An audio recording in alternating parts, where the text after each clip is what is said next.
Hola amigos, bienvenidos nuevamente a Para qué estoy aquí en la Tierra. Hasta ahora, en esta serie, hemos visto los primeros dos propósitos de Dios para tu vida. Fuiste planeado para el placer de Dios, eso es adoración. Fuiste planeado para la familia de Dios, eso es compañerismo. Dios quiere que lo conozcas y lo ames, pero también quiere que lo conozcas y lo ames y seas parte de su familia. Hemos llegado a esta sesión donde veremos el tercer propósito de Dios para tu vida, y es el siguiente. Fuiste creado para ser como Cristo. Este es muy bueno. Este es el propósito de discipulado. Dios no quiere que solamente sepas acerca de Jesucristo. Él quiere que te parezcas a Jesucristo. Este ha sido el plan de Dios para ti desde el propio comienzo de los tiempos. Romanos 8:29 dice esto. Desde el principio, Dios ya sabía a quienes iba a elegir, y ya había decidido que fueran semejantes a su Hijo. Dios quiere que te parezcas a Jesús. Fuiste creado para ser semejante a Cristo. ¿Y cómo ocurre eso? Bueno, hablaremos de eso en esta sesión. Pero déjame ser muy claro desde el inicio. Dios no está diciendo que te convertirás en un Dios. No. Dios nunca dice en la Biblia que vas a ser un Dios. No eres un Dios, ni siquiera un mini Dios. Si fueras un Dios, resolverías tus problemas. Muchas personas de la nueva era hablan de convertirse en un Dios. Jamás vas a ser un Dios. Pero Dios sí quiere que seas alguien piadoso.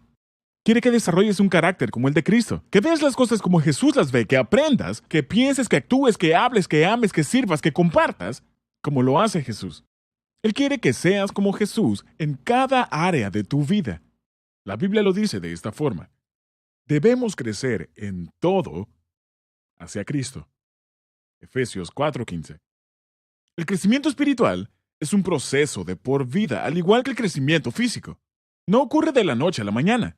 Te toma toda la vida alcanzar la madurez. ¿Y cómo lo hace Dios? ¿Cómo nos hace crecer para ser como Cristo? Si este es el tercer propósito por el que nos puso en este planeta, ¿cómo lo hace? Bueno, sabemos que Dios utiliza la Biblia para hacernos crecer, porque la Biblia es nuestro alimento espiritual y es verdad. La Biblia se llama a sí misma el agua, la Biblia se llama a sí misma la leche, el pan, la miel y la carne de la vida espiritual. Sin una dieta balanceada de la palabra de Dios, te puedes morir de hambre y detener tu propio crecimiento. No puedes aprender a pensar como Cristo si no sabes cómo piensa Cristo. No puedes aprender a amar como Cristo si no sabes cómo ama Cristo. No aprenderás cómo servir como Cristo si no sabes cómo sirve Cristo. Así que Dios usa este libro, la Biblia, para desarrollar el carácter de Cristo en todos nosotros. Pero Dios, además de utilizar la Biblia, utiliza personas. Utiliza personas para ayudarnos a crecer. De eso se trata el compañerismo, y hemos hablado de eso en la sesión anterior. Pero hoy día, quiero que hablemos de 3 herramientas que Dios utiliza para ayudarnos a crecer, que pudieran no ser tan obvias para ti. Y por defecto, cuando menciono estas 3 cosas, aparentemente son malas. Y cuando escuchamos estas cosas pensamos, ¿cómo es posible que Dios pueda usar esto para hacerme más como Cristo?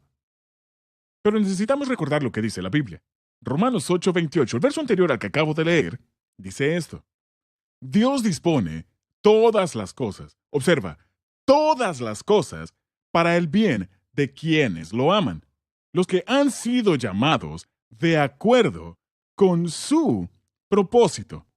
Dios dice, voy a usar todo lo que ocurre en tu vida para el propósito para el cual te he creado, para hacerte más como Cristo. Dios no causa necesariamente todas las cosas. De hecho, Él no tiene que hacerlo. Muchas cosas pasan en mi vida porque otra persona o yo las hemos causado. Pero Dios dispone todas las cosas para desarrollar nuestro carácter. Ahora, observa que el versículo dice, en todas las cosas. ¿Significa eso cosas dolorosas? Claro. ¿Significa cosas malas? Sí. ¿Significa maldades o cosas tontas que he hecho? Sí, sí, sí. ¿Significa la forma en que los demás me lastiman? Sí. ¿Mis propios pecados? Sí. No importa lo que sea, de dónde viene o cuál es la fuente. Dios dice, yo dispongo todas las cosas para tu bien, porque tú me amas. Es una promesa para todos aquellos que ponen sus vidas en las manos de Cristo. Así que quisiera que escribas esto en tus notas. Primero que todo, Dios usa los problemas para enseñarnos a confiar en Él. Dios usa los problemas para enseñarnos a confiar en Él. Ahora, en la Biblia, los problemas son llamados de diferentes formas. Son llamados pruebas, tribulaciones, dificultades. Las pruebas son situaciones diseñadas por Dios para atraerte cerca de Él. No son para lastimarnos, son para ayudarnos, extendiendo nuestra fe y desarrollando nuestro carácter. La Biblia dice, pruebas y dificultades nos ayudan a desarrollar resistencia. Y la resistencia desarrolla firmeza de carácter. Y el carácter fortalece nuestra esperanza segura de salvación. ¿Qué significa eso? Significa que las pruebas y dificultades son buenas para nosotros. Ahora, observa. Dios está mucho más interesado en lo que tú eres que en lo que tú haces. ¿Por qué? Porque no llevarás tu carrera al cielo, pero sí llevarás tu carácter. Vendrán todo tipo de problemas a tu vida. Problemas, pruebas, dificultades, tribulaciones. Y seguramente dirás, ¿por qué yo, Señor? ¿Por qué me está sucediendo a mí? Como si tu vida estuviera supuesta a ser una vida de comodidades. Bueno, no es así. Esto no es el cielo, amigos, es la tierra. Y la meta de la vida en la tierra no es la comodidad, es el carácter. Estamos desarrollando el carácter en preparación para la próxima vida. Ahora, el carácter es desarrollado a través de sufrimientos, de pruebas, de problemas. Quiero que escribas esto en tu guía de estudio. Cada problema tiene un propósito. Cada problema tiene un propósito. No me importa si lo causaste tú, o lo causó el diablo, o lo causó alguien más. Cada problema tiene un propósito. ¿Y cuál es ese propósito?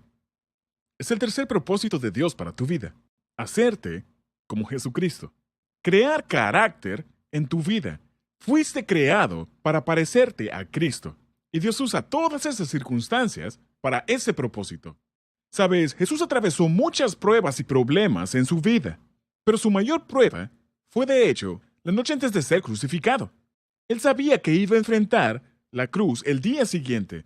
Él sabía que no solamente iba a enfrentar la dolorosa muerte, sino que también llevaría sobre sí los pecados del mundo. Enfrentaría una horrible muerte por crucifixión. Y él además llevaría tu culpa y la mía. Así que él toma a sus discípulos al jardín del Getsemaní para orar. Y observa esto. Aún Jesús necesitaba amigos en medio de los problemas. Él tomó a sus discípulos para que oraran con él.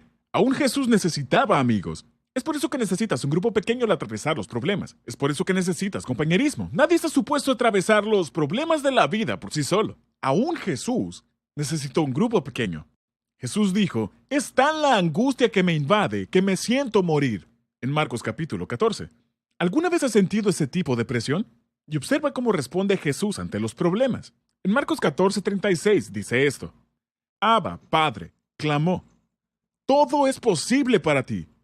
Te pido que quites esta copa de sufrimiento de mí. Sin embargo, quiero que se haga tu voluntad, no la mía. ¡Wow! Amigos, si quieren parecerse a Jesús, tienen que aprender esta lección. Dios va a llevarte al Getsemaní.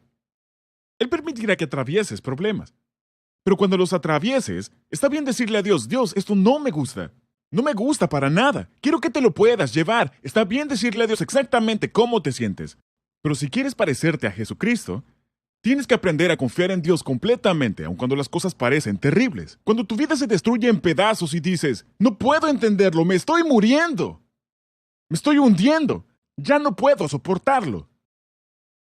Cuando Jesús pasaba su hora más oscura, él dijo, Padre, yo sé que todo es posible contigo. Sin embargo, que sea hecha tu voluntad en mí. Y Jesús se rindió al plan de su Padre. Él nos está mostrando un modelo. Él nos muestra a ti y a mí a confiar en Dios, en los Getsemaníes de la vida, en los problemas de la vida, cuando sentimos que tocamos fondo por última vez. Ahora, recuerda esto. En la eternidad, Dios va a recompensarte por tus problemas. La Biblia dice, pues los sufrimientos ligeros y efímeros que ahora padecemos producen una gloria eterna que vale muchísimo más que todo sufrimiento. La recompensa es más grande que el sufrimiento, y un día vas a ser recompensado. Dios dice que lo que estás atravesando ahora mismo no durará para siempre. Aun si dura toda la vida, no es nada comparado con los billones y trillones de años en la eternidad. Así que en comparación con eso no es nada. Dios dice, lo que estás atravesando ahora es ligero y temporal, pero vas a ser recompensado por tu carácter en el cielo por siempre y para siempre. Dios usa los problemas para enseñarnos a confiar en Él. Ahora, esta es la segunda herramienta con la cual Dios nos ayuda a parecernos a Cristo. Dios usa la tentación para enseñarnos a obedecerle. Sí, aún la tentación, Dios la usa para tu bienestar. Dios no nos causa la tentación. De hecho, la Biblia dice que Dios nunca nos tienta a hacer el mal. Dios no puede tentar, lo dice la Biblia. Y es muy clara al respecto. Pero Dios puede usar aún las tentaciones para hacernos más como Jesús. Sí, cooperamos con Él. ¿Por qué? Porque cada tentación incluye una elección. Podemos elegir hacer el mal o podemos elegir hacer el bien. Podemos elegir desobedecer o podemos elegir obedecer. Cada vez que decides obedecer a Dios, das un paso más en tu crecimiento espiritual. La tentación siempre tiene una elección, y no es solamente una elección para hacer el mal, sino también para hacer el bien. Y cada vez que decidimos hacer el bien, nuestro carácter crece. Somos formados por nuestro carácter. Ahora, es muy importante que entiendas esto. La diferencia entre pruebas y tentaciones. Dios usa ambas, pero son muy diferentes. Recuerda, las pruebas son situaciones diseñadas por Dios para traernos cerca de Él. Pero las tentaciones son situaciones diseñadas por el diablo para alejarnos de Dios. Atravesamos ambas. Todos somos tentados y todos pasamos pruebas. Pero nunca alcanzarás un punto en tu vida espiritual donde ya no serás tentado. ¿Por qué? Porque Jesús fue la persona más madura que ha vivido, y aún Él fue tentado. La Biblia dice, luego el Espíritu llevó a Jesús al desierto, para que allí lo tentara el diablo. Ahora, si Jesús enfrentó las tentaciones, adivina qué. Nosotros también enfrentaremos tentaciones en el desierto. Pero eso es lo más importante que debes recordar acerca de la tentación. Primero, no es pecado ser tentado. La Biblia dice, Jesús ha sido tentado en todo de la misma manera que nosotros, aunque sin pecado. Las tentaciones y el pecado son cosas diferentes. El pecado es cómo respondes ante la tentación. Me gusta la forma en que lo dijo Martín Lutero. Él dijo, no puedes evitar que las aves vuelen sobre tu cabeza, pero sí puedes evitar que hagan un nido en tu cabello. No es un pecado ser tentado. Lo segundo que quiero que recuerdes es que cuando seas tentado, todo el mundo es tentado de la misma forma. La Biblia dice, las tentaciones que enfrentan en su vida no son distintas de las que otros atraviesan. Primera de Corintios 10:13. Ahora, Satanás intentará hacerte sentir como si fueras la única persona que ha sido tentada de cierta forma. Y si alguna vez alguien se llega a dar cuenta de tu tentación, pensarán que eres un monstruo maligno o van a pensar que eres raro. La verdad es que todo el mundo es tentado exactamente de la misma forma. Poder, lujuria, avaricia, egoísmo, orgullo, venganza. Realmente no hay nada nuevo debajo del sol. La tentación siempre será una prueba de nuestro amor hacia Dios. ¿Qué es lo que amo más? ¿El dinero o Dios? ¿El poder o Dios? ¿Placer o Dios? ¿Sexo o Dios? ¿Comodidad o Dios? ¿Reputación o Dios? Todo se trata de a quien amo más. Recuerda, las tentaciones son situaciones diseñadas por Satanás para alejarte de Dios. Pero Jesús dijo, si me aman, obedezcan mis mandamientos. Ahora, cuando estás siendo tentado, lo tercero que debes recordar es esto. Es la última mitad del verso que acabamos de leer en 1 de Corintios, y dice esto. 1 de Corintios 10:13, segunda mitad, dice, y Dios es fiel. No permitirá que la tentación sea mayor de lo que puedan soportar. Cuando sean tentados, Él les mostrará una salida para que puedan resistir. ¿No son esas buenas noticias? Así que cuando escuches a alguien decir, es que simplemente no pude evitarlo. La tentación era demasiado fuerte para mí. No es cierto. Es una mentira. Simplemente no es verdad. La Biblia dice que Dios nunca pondrá sobre ti algo que no puedas cargar. Si estás siguiendo a Cristo, Dios te dará la fuerza para que lo logres. ¿Ves? Al final todo se reduce a tu elección. ¿Elegiré obedecer a la tentación o elegiré obedecer a Dios? Cada vez que eliges obedecer a Dios, te pareces más y más a Cristo en tu carácter. Y ese es el tercer propósito de tu vida. Así que, repasemos. Dios usa los problemas para enseñarme a confiar en Él. Y Dios usa la tentación. Él no las planea, pero sí las usa, para enseñarme a obedecerle. Hay una tercera cosa que Dios usa para ayudarnos a parecernos a Cristo, y probablemente ya te ha pasado por la mente. Y es que Dios usa las ofensas para enseñarnos a perdonar. Dios usa las ofensas para enseñarnos a perdonar. ¿Y qué son las ofensas? Bueno, si las pruebas son diseñadas por Dios para acercarnos a Él, y las tentaciones son diseñadas por Satanás para alejarnos de Dios, las ofensas son situaciones diseñadas por otras personas para herirnos. Sí, vivimos en un mundo dañado y debido a eso las personas, en la vida, van a querer lastimarte. Algunas veces voluntariamente y otras involuntariamente. Por eso Jesús nos enseñó a orar: perdónanos nuestras ofensas, como también nosotros hemos perdonado a los que nos ofenden. Eso está en la oración del Señor. Ahora, vamos a admitirlo. Algunas veces esto es lo más difícil de manejar. Una cosa es manejar los problemas, otra cosa es manejar las tentaciones. Pero ser lastimado por otras personas sin tomar represalias es sin duda alguna el paso más importante y más difícil para parecernos a Jesucristo. Dirás, ¿por qué? Porque implica ser malentendido. Implica ser criticado, ser juzgado, ser lastimado física, emocional o verbalmente. Puede incluso implicar ser abusado. Y eso duele. Ahora, déjame ser perfectamente claro aquí. Las cosas que acabo de mencionar no son buenas, son perversas, son malas, son incorrectas. Y Dios no es el autor del mal. Dios no ha causado estas cosas. Dios odia el mal. Dios odia el pecado. Él se aflige cuando el pecado se lleva a cabo. Él llora al verlo. Pero Dios no protegió ni siquiera a su propio Hijo de estas cosas. Aún Jesús fue incomprendido y lastimado, juzgado y sí, aún abusado físicamente. Como puedes ver en la cruz, Jesucristo no solo cargó nuestros pecados, Él soportó un enorme abuso de las personas que lo pusieron ahí. La Biblia dice esto. Los que pasaban, en otras palabras, los que miraban a Jesús en la cruz, lo insultaban a Jesús, meneando la cabeza. Los ancianos se burlaban de él. Del mismo modo lo insultaban los ladrones que habían sido crucificados con él. Así que podemos ver abuso emocional, al igual que abuso físico, cuando Jesús estaba en la cruz. ¿Y cuál es la respuesta de Jesús a todo esto? Bueno, esto es lo que nos dice en el siguiente capítulo, Lucas 23:34. Jesús dijo: Padre, perdona a toda esta gente. Ellos no saben lo que hacen. ¿Podrías decir eso de frente al abuso? ¿Podrías decir eso de frente a las críticas, el reproche, las burlas, el daño? Primera de Pedro 2:23 dice esto. Cuando lo insultaban, no contestaba con insultos. Cuando lo hacían sufrir, no amenazaba, sino que se encomendaba a Dios, que juzga con rectitud. ¿Qué fue lo que hizo Jesús? ¿Cuál fue su respuesta a las ofensas? Él cedió su derecho de vengarse. ¿Y cómo lo haces? ¿Cómo aprendes a perdonar? Bueno, no puedes.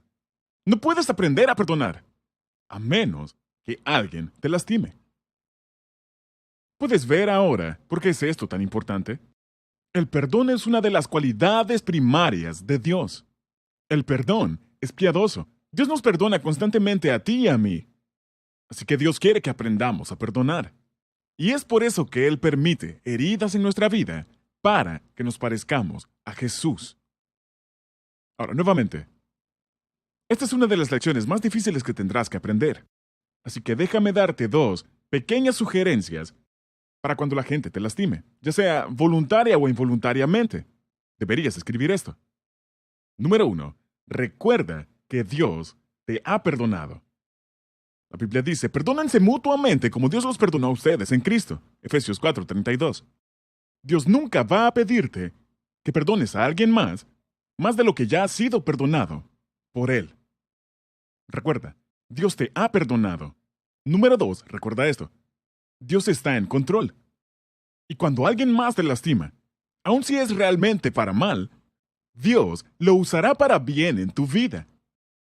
De hecho, eso es exactamente lo que dijo José en la Biblia, cuando sus hermanos lo vendieron como esclavo. Ahora, piénsalo. ¿Qué sentirías al ser traicionado por tu propia familia? Hablamos de una familia disfuncional.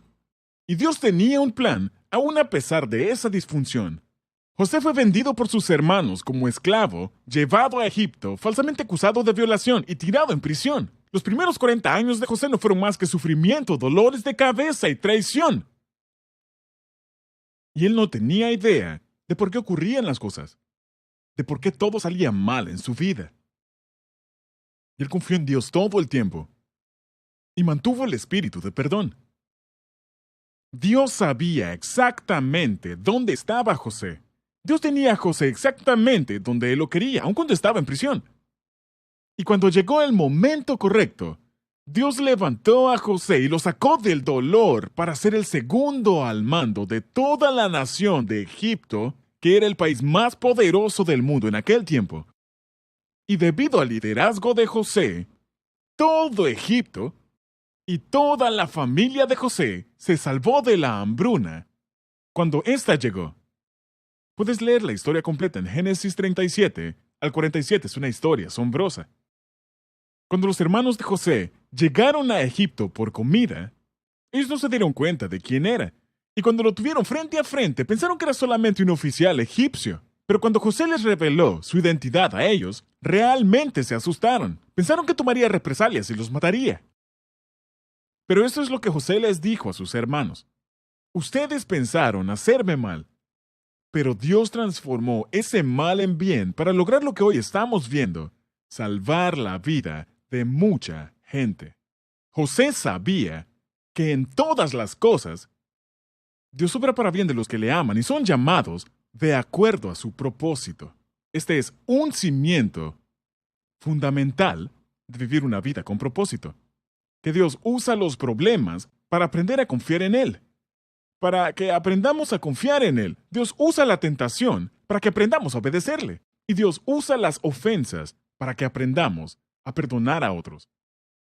Y todo esto es para que nos parezcamos a Cristo. La Biblia dice en Romanos 8:17, Dios nos dará todo lo que le ha dado a Cristo. Pero también tenemos que sufrir con Él para compartir su gloria. ¡Qué gran promesa! Todo es para formarnos a la imagen de Cristo, como Dios quiere que seamos. ¿Inclinarías tu rostro conmigo? Quisiera que oremos. No sé lo que estás atravesando ahora mismo mientras compartí estas palabras. Pero sí sé la forma en que Dios quiere que respondas a pesar de lo que estés pasando. Él quiere que respondas ante esa situación de la misma forma que Jesús. Quiero que ores esto conmigo en tu corazón. Querido Dios, no quiero quedar estancado en la madurez espiritual. Quiero crecer para ser como Cristo. Ya no quiero seguir siendo un bebé. Quiero ser lo que tú quieres que sea. Fui creado para parecerme a Cristo y quiero parecerme a Jesús. En mi forma de pensar, en mi forma de sentir, en mi forma de actuar. Y si eso significa atravesar problemas, que así sea.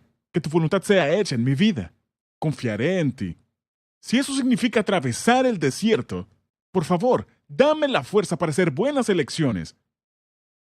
Parecerme a Jesús significa que debo soportar heridas de otras personas. Por favor, ayúdame a perdonar a otros de la misma forma en que tú me perdonas.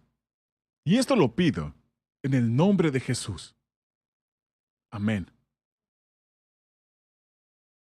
Bueno amigos, hemos terminado otra sesión y espero que puedan disfrutar esta jornada mientras estudiamos para que estoy aquí en la tierra. Disfruten su tiempo de discusión y nos vemos en la próxima sesión.